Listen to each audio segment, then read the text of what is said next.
non dobbiamo essere ipocriti.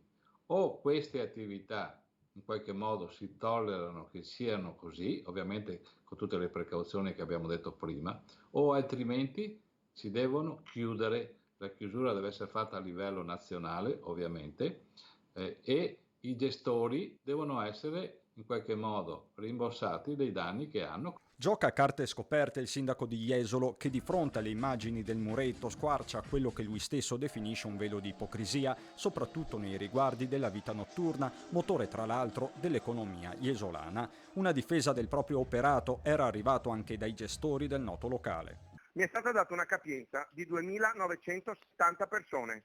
Io ne ho fatte 2.060. È normale che se poi la gente ad un certo punto si sposta tutte insieme, io posso controllarla, ma fino a un certo punto. Ma scene simili si sono registrate in altre discoteche del Veneto, dal Kings Club sempre di Jesolo al Playa Loca di Castelfranco. Rimanendo a Jesolo è delle ultime ore un nuovo caso confermato dallo stesso sindaco, stavolta in un ristorante, positivo un bengalese. E adesso il locale, l'ASL farà i controlli di tutte le persone che lavoravano all'interno del locale, chi andava in cucina, oltre che gli aiuti anche i camerieri, e dopo intanto momentaneamente credo che l'ASL la chiuderà. Episodi che per il primo cittadino non vanno però enfatizzati.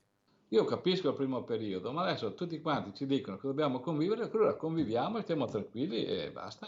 Chi ha il virus è positivo, è come avesse l'influenza o purtroppo qualche altro male che nessuno ne parla mai e che ce ne sono tantissimi, anche che muoiono adesso. Per fortuna dei virus non muore più nessuno o quasi nessuno.